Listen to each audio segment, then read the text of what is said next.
I'll welcome you, Mark. Nice to see you again. Haven't seen you for a while, so it's good to Good to catch up. good to catch up. So, by popular demand, we've been asked to do a webinar about migrations, and we're going to do a couple, maybe two or three webinars talking about different migrations. Today, we're going to talk about Marketo to HubSpot. I'll get into a little bit of what you're going to get, what's in it for you in this webinar, and but I'll just mention that we will do our next webinars will be Salesforce and potentially others based on demand. So let's get started. What we did is we crowdsourced some questions from people that were signed up and customers and all kinds of different places. And these are the questions we're going to cover today. Mark, I know that this is the first time you're seeing them, so just take a quick look at them because I'm going to be asking you these questions. And before I get started with the questions, I'll make a quick introduction. For those of you who don't know us, we're Penguin Strategies. We're a HubSpot Diamond partner.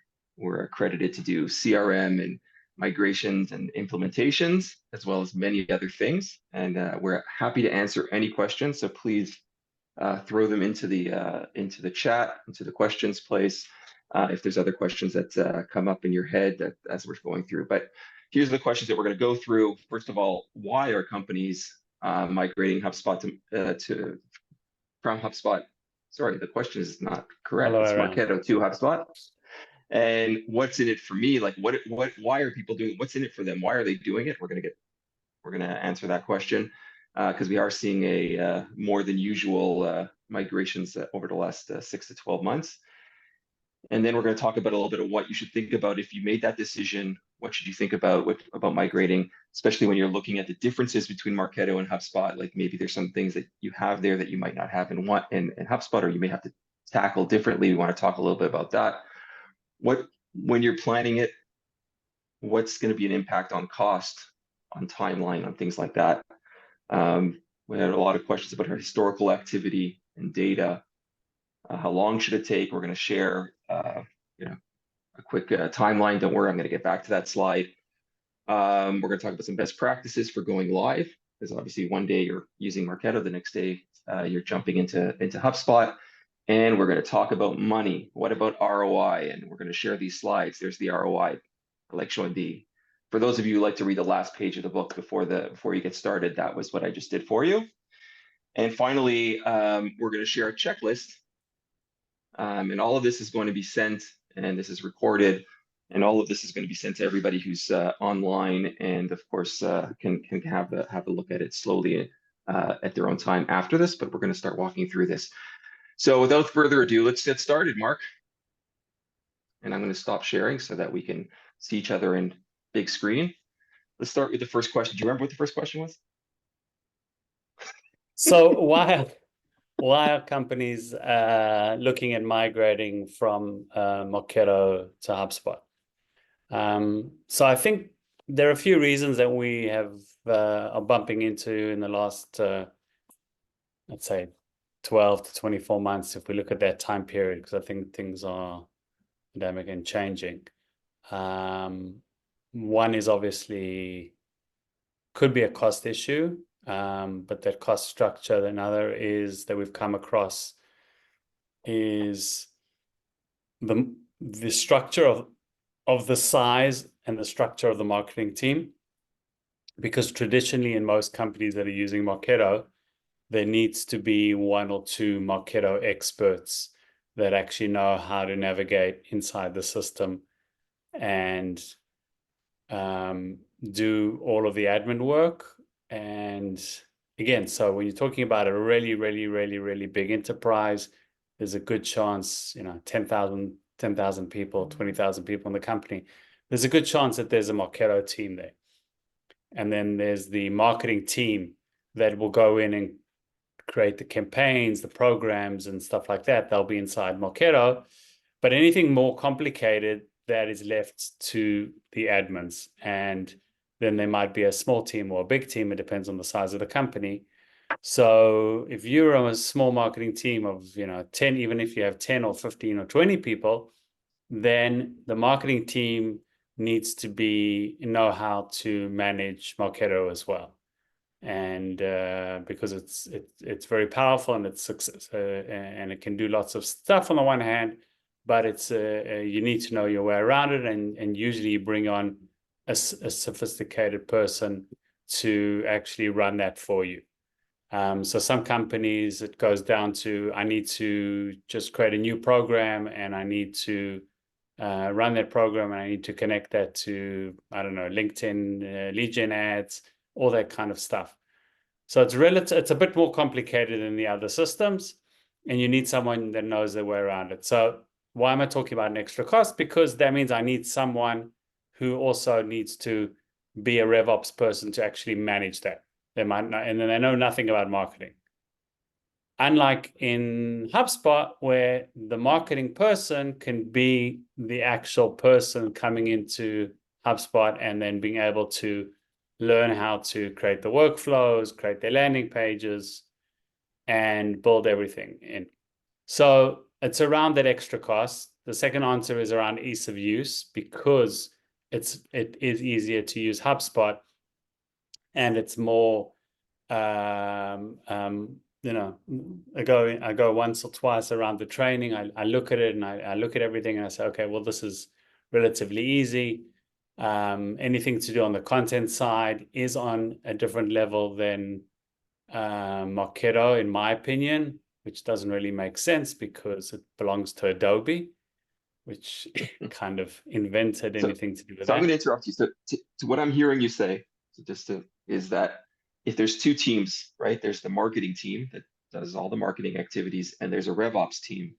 The ratio between what the marketing team can do without the RevOps team is larger with HubSpot than with Marketo, right? That's what we're seeing. I'm just saying that's what we're seeing because that's what we're seeing across customers, and that's where the biggest cost saving comes in, as well as I think that there's just the easier use case, or the usage or user friendliness is basically making it better for the marketing teams to get more done quickly. Exactly. But And sometimes, yeah, carry on. but what if there's got to be a trade-off?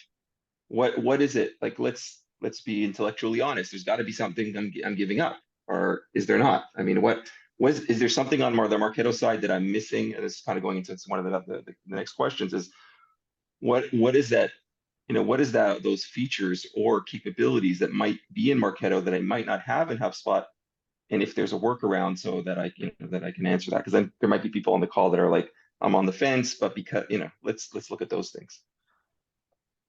So as we said, ease of use, having to get around the system. On the other hand, on the flip side of that, Marketo is really powerful, and they have a lot of operational, what's called kind of washing machines that can go in and run flows and run kind of workflows in the back end that clean the data, that if you obviously can connect them, you can do that in HubSpot, enrich the data, but can also go and make sure the data comes in very cleanly, and has kind of a whole operational infrastructure that runs in parallel, has to be set up, obviously, but is very powerful.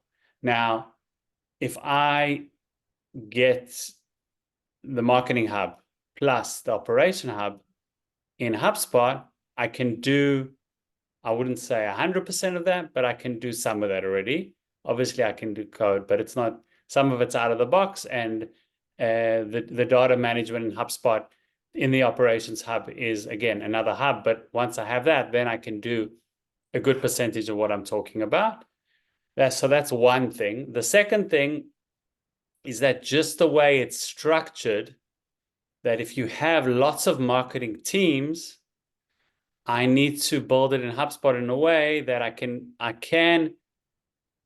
partition and give access now, which I couldn't do about 2 years ago, for example, in HubSpot, between the different teams. So that is something that Marketo has always said, is that something that, okay, because I can actually really distinguish and have separate partitions between the different teams so that they can't bump into each other. If you think about it, Marketo is more like a folder system. So I know which folder to go in. HubSpot is built a bit differently. So the way it's structured allows you to have separate teams, and then theoretically they don't bump into each other. You can actually have complete separate portals inside Marketo, and then they can't bump into each other.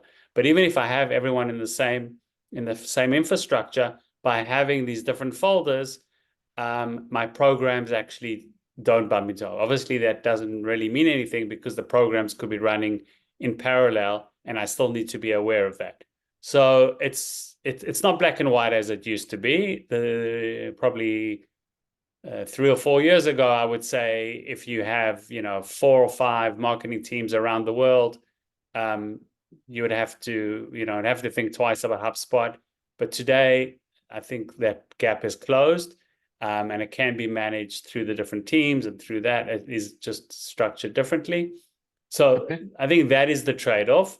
The one thing that is, it's just a small example, but there are other specific things, is, for example, with a scoring model. HubSpot scoring model is built in a certain way that's really ease of use. It's easy to go in and rebuild that and change that. Marketo's is a bit more sophisticated. So, for example, what I can do is that I can, after, I don't know, 50 days, I can start the score from scratch because it's built differently. So that is something that I know I always bump into, that why can't, in HubSpot, I can't bring back the score to 0. But that's just like a small example of kind of the way it's built a bit different. But these are there's a these are the trade-off types on of the yeah, but these are the thing you just gave 3 examples of things that we need to think about when we're migrating. How do we rebuild that? Exactly. So there are and ways of doing that. You can use yeah, decay and 90 days. So there is a workaround for everything. The connector between Salesforce, for example, if you have Salesforce on the other side and then you need to move from migrating over, that is relatively easy because now I'm disconnecting Marketo and connecting HubSpot, and the connectors between the two are really powerful, and they work really well. So if everything was connected and I was using Salesforce campaigns between Marketo and Salesforce, now I still have that ability with a workflow pushing campaign members, very similar to programs. It's built a bit differently, but very similar, and pull those campaign members back into Salesforce. So if I have Salesforce on the other side, then the migration is really easy because I can actually pull the data in. My CRM is on one side, so it's very easy to actually it's an easier migration if I have Salesforce on the other side. Obviously, if I'm migrating everything over Marketo and Salesforce to HubSpot, then I'm migrating into one system anyway. That's a whole different conversation. But so this is a good opportunity to do a shameless plug, and having someone like Mark and Mark's team that is experts on Salesforce, Marketo, and HubSpot migrate helps figure out what needs to get done and what you need to think about ahead of time. And if you don't have that, you should make sure that you do have access to experts for both what you're migrating from and to what you're migrating for, which leads me to a question that's it's been asked. Hey, Nathan, can you give an example or some examples of what would be considered a complex task in Marketo, which might not be so, I'm assuming that he means also that it would not be so complex in HubSpot. So you mentioned scoring, that a feature within scoring, which is nice to have in Marketo, but you also kind of alluded to the fact that setting up scoring, I don't know if that was it would be one example, but maybe you have other examples within Marketo that are complex. Why do you need those extra technical resources versus if you had to do that in HubSpot, it might be just drag and drop. So I think whenever you have a system that's really powerful and that is built in a certain way, and again, these systems were built in a certain way, they've been updated, the UI, but the actual way they've been built hasn't changed that much. So for example, I'll take something else which maybe is complex. Theoretically should be complex, but it's not. So to set up a connector between LinkedIn lead gen forms in HubSpot compared to Marketo. So in HubSpot, I click on a button and I go into the ads management. And if I have, as long as I have access to LinkedIn or to Google, I log in, connect everything, it's good to go. It's connecting, within a few minutes, I'm seeing everything. In Marketo, it's built so that much more complicated in the sense that I need to actually make like a private app with a token, and then I need to connect that. So I need someone that understands how to do all that stuff. And then I need to create that connector. And then I need to go into a program. And then once that's been set up, then I have access now.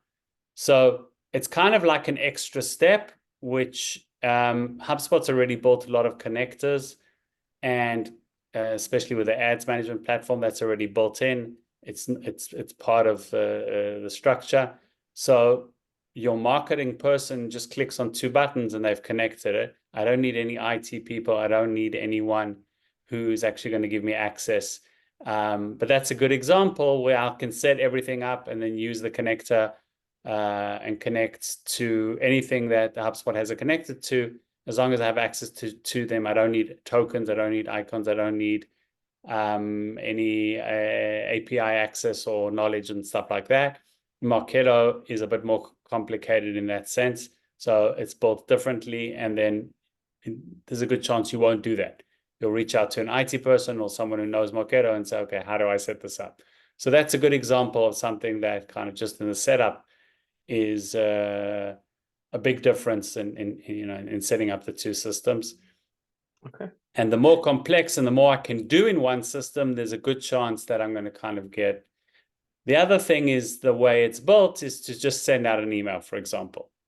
So Marketo is built in a way that if I send out an email, I need to choose who I'm sending to by saying I'm sending to this list, okay, for an email, for example. In HubSpot, you build the list from scratch. So I build the list and I say, okay, these are the people that I'm sending to. In Marketo, I have to build a list as well, but there's an option for me to send to the entire database by mistake. So you need to make sure that I'm not sending to the entire database, rather I'm sending to, it's just built differently, but I remember even a few years ago that it's very easy to send an email to the entire database by mistake. So those are small kinds of things you need to be aware of, which is more how the systems are built. But in HubSpot, if I create an email and try and send, if I haven't connected a list to it, it also won't go. So in Salesforce, in Marketo, when I connect that list, I need to understand exactly how that's built. I need to know that it's filtered because it has lots of options. And I need to understand, again, I need to understand the infrastructure. It's not intuitive. Maybe that's the right word of doing this, saying, okay, hang on a second. This is obvious. I click on two buttons and I send out an email. No, you need to build this audience, and then you got to know who you're sending to and how I'm moving over. So switching gears, I'm assuming that everybody on this call, just from the names, I'm pretty sure that I'm correct in this, are all convinced they're going to move from Marketo to HubSpot. So let's move to the next step, which is now that they've convinced it, they're convinced, they're moving. There's some things that they need to think about.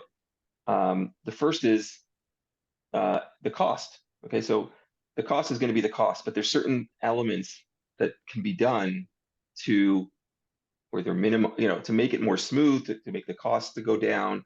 What are those things that are some things that you can't change? I know, for example, if you have 100 different forms and landing pages that need to be, maybe there. Let me ask you, what can be done to minimize cost, and what are the things that you have to take into account that are gonna affect the cost? So the first thing I would always do when I understand any kind of type of migration, but also specifically from Marketo to HubSpot, is looking at the actual things that need to be rebuilt. So think about it this way. Tomorrow morning, Marketo stops working. Okay. What is connected to Marketo and what kind of data is going through Marketo to get into my CRM, whether it's Salesforce or Dynamics or HubSpot or whatever. Where are all the forms? Do I have one form? Do I have a few forms? So I need to migrate all those forms over. I have to recreate them. When someone fills out a form, I get, have I set up landing pages? Do I have to recreate landing pages? When someone actually fills out a landing page, do they get an autoresponder? So I need to recreate that autoresponder. Now, it's very simple to set all those things up in HubSpot. And there's a good way of doing it in a structure where you can create it as a campaign each time where it will just copy over. So, but I need to be organized, number one, and have a list of everything that I need to migrate over.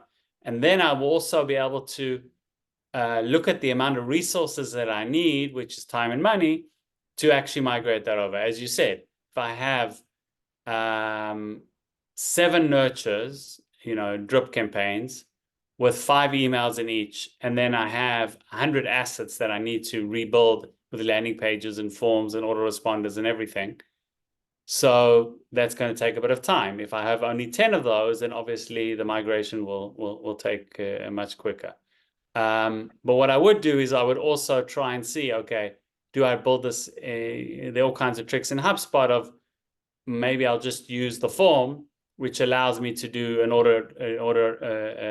internal alert inside the backend, a workflow that sends out an autoresponder, and everything in one place. So do I create a separate workflow for each one, or should I just do that through the form and then connect that either to a landing page? Depends what I'm looking for. We have found that actually helps with the migration because it's all in one place. I just go into one thing called a form in HubSpot, and then I can connect everything, and then I can track that and understand that I can test that. The second thing, obviously, is have a plan to say, okay, timing-wise, make sure that everything is set up correctly, that when I switch off the one, I switch off the other. Now, usually what will be great about it is that you can actually connect between the two systems, because you can have the one system going live still, connected to your CRM and your website, and then you can connect HubSpot to a staging version and start testing everything and making sure that everything's happening while you've already migrated everything over, so that you can decide on day, I don't know, the 1st of June, you switch off one and then switch on the other after that you've tested. So planning will make a big difference, because if you're going to waste your time trying everything out, have everything planned out, have everything listed, have your QA tests in place as well, so that you can actually go and test everything, and making sure that the data comes in correctly. And the other thing, which I think I'm going to touch on, but it's also to understand the data flow that happens between Marketo and your CRM today, and how do I rebuild that, or how do I make sure that I'm not sure I need to rebuild that, but how do I build it in HubSpot that I make sure that I get all the fields and all the information that comes in? For example, like lead source and attribution and the managing of campaigns. So that is a big piece in the migration as well, which you need to take into account. Someone fills out a form. What am I expecting to see in my CRM? That's going through the marketing automation, which is a combination of first touch, last touch, campaign management, all of those things that the marketing team is used to getting that information, and then you need to kind of migrate that in a way that you'll get that from HubSpot, which is relatively easy. But again, it needs to be mapped out. Once it's mapped out, you can rebuild it. Okay. Now here's the question that sometimes gets asked and sometimes it doesn't get asked, but it's about historical activity data.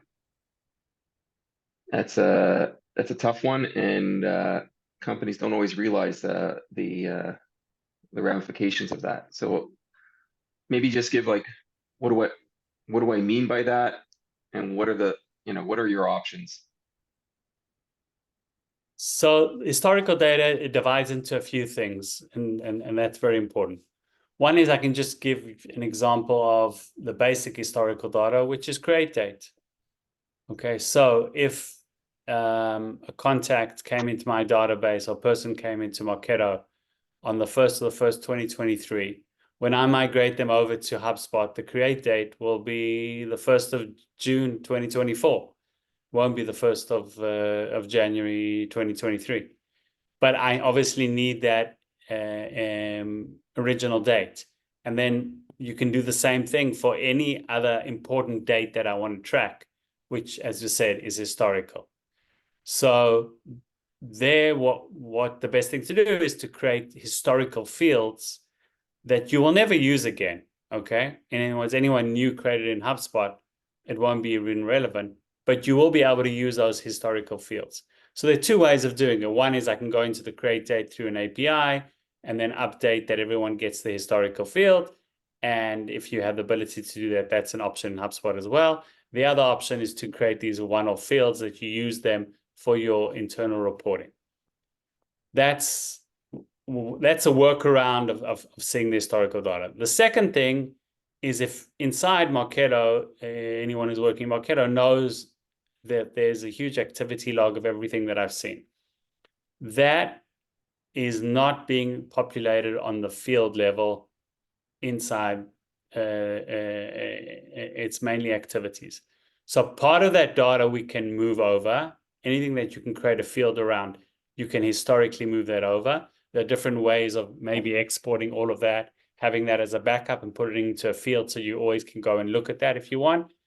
But creating historical fields of anything that's analytics on the analytics side inside Marketo and recreating that in HubSpot, again, there are ways around of doing that, but you're not going to get that obviously out of the box, unlike anything that is on the contact level, which is a field, or on the person level in Marketo.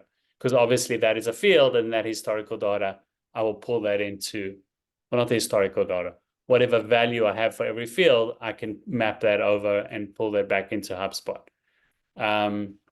So that's another thing that you need to take into account and to be able to see that. So if there's any real important events or milestones like you have in Marketo that maybe you want to track, then you got to think of, okay, maybe it's worth me creating either a specific field or a historic field, and then kind of move those over and keep that on the contact level of this is the historical data that happened for each one, push that into a field, and then if I want to go and actually look at it, I'll see that. And obviously any activities that happen in HubSpot will be going forward. Okay. So moving to the next question. So typically I'm just going to answer it for you just because we're already at the half an hour mark and we'd wanted to make this about 40 minutes. Typically this process, the migration process, takes anywhere from 8 to 12 weeks. Like I said, we're going to share a project plan, a high level project plan when we send this out. But spend a couple minutes talking about going live. We always see customers have a hard time with this, right? We got to continue generating leads, sending out emails on Marketo, and then one day we need to move over to HubSpot. Like, give some things that, some tips, some best practices that need to be thought about. Obviously, the best solution is to call you, but let's just assume that they don't. Well, then hopefully I'm busy at the moment. Yeah, no, that's a very good question. So the things that I would look at is obviously, let's start with the website. Okay. The website, people filling out forms, as I said, up to the 30th of May. Let's say I need to go live on the 1st of June. So I need to make sure that I go live, I have a go live plan, and I have an immediate QA plan. So the last time we did this a couple of months ago, we had like 5 people in the office. We went live, we published the new forms. We actually went from staging pages to live pages on the website, and all the landing pages we just made live. And then we started filling out forms to make sure that they go into HubSpot now and not into Marketo, and that the follow-up emails are going. So everything was QA'd before, but just to have the last, final live QA. That's number one. Number two, obviously, don't forget you have your tracking codes and all of that set up ahead of time so that you suddenly don't miss data. But all of that I would set up way before. There's no reason not to have that switched on.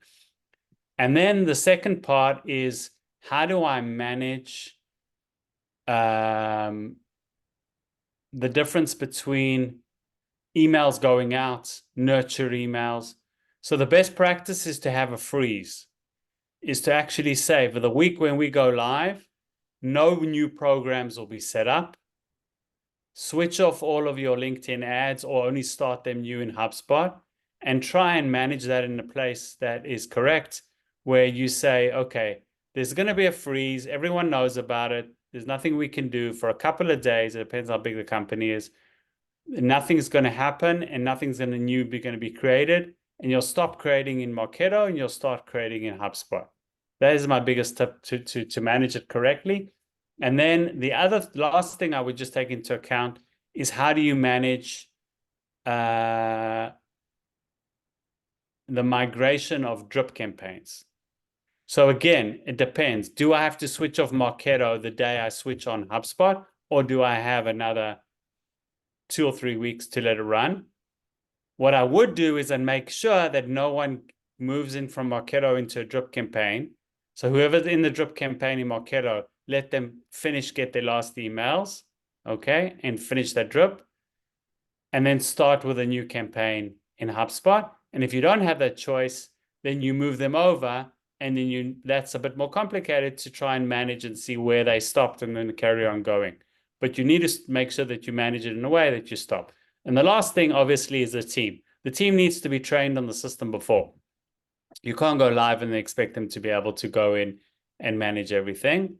And the best way of actually building a training around that is to make sure that they know whatever type of process they did in Marketo, let's say, set up a program and connect it to Salesforce, or set up a program and connect all the assets and everything, that they know how to do the same thing in HubSpot, which should be easier, but that they're ready to go when you go live with that, and not something that, you go live and then they get trained afterwards. Perfect segue to the last topic.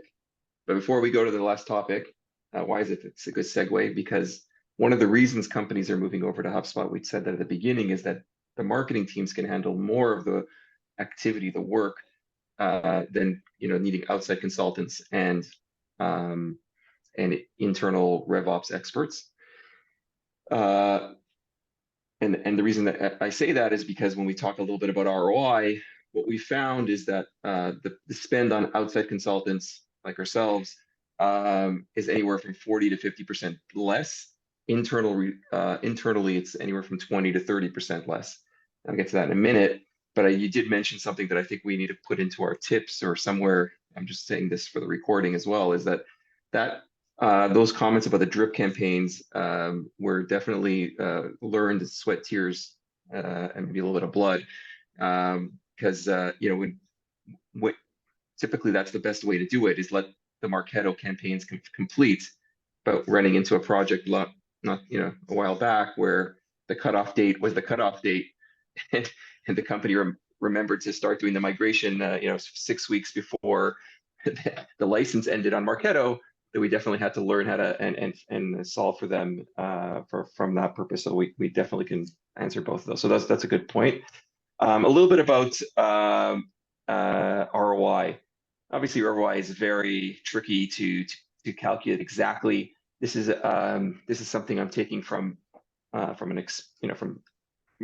real case. It's definitely not every case, and you can some companies might do a little bit more internally, might do a lot externally, but like I said, I'm going to share this with everybody, but I wanted to just have a quick look at it. What you're seeing here is, even though that the cost of migration in that first year is close to $60,000, they still break even within 1 year of the migration, the year of the migration, even taking into account that you have 2 to 4 months of paying for both licenses. The license isn't really the place where the company makes the money. The company makes the money from having lower cost of ownership, and of course, happier employees. So that's just something that I wanted to share with everybody. So that's here again. You can use it. there's an Excel that sits behind this that you can use. Also, HubSpot has and so there's so many places you can find this on the internet, but this is real numbers, because a lot of times I have customers say, I have the ROI calculator, I don't know what numbers to plug in. And so, like I said, it's from a consultant's perspective, it's anywhere from 40 to 50%, internally about 20 to 30. I'm going to just quickly check if there's any last questions before we end this, and there isn't. So I'll just thanks, Mark, and thank everybody for joining in. And like I said, the next one will be about Salesforce, not just the marketing, the whole shebang, talking about migrating from Salesforce, CRM, marketing. I don't know if we're going to do service. We'll decide in the next couple of weeks. Maybe we'll do that separately. And then we'll do, and that's going to be our next couple of webinars. And then we might do some other ones. Okay. And Thank then you, just everybody. Oh, go ahead. one last remark before we switch off. Whoever's migrating, if it's internally, so if it's internally and you know how to work in HubSpot and you know how to work in Salesforce, and then you know how to work in, obviously in Marketo in this case, then you're probably good to go if you have the resources to do that. But you need to understand. It's very important to understand both systems. So, because otherwise you don't know what you're missing, you don't know what you don't know. I think that is the biggest challenge. So even if I'm an expert in one system, but I don't know how to translate into the other system, then I might be doing it inefficiently or incorrectly, and obviously best practice and so on. So that's something just a small tip to take into account. Thank you very much. Happy migrating. Thanks a lot. Bye-bye. Bye. Till next time.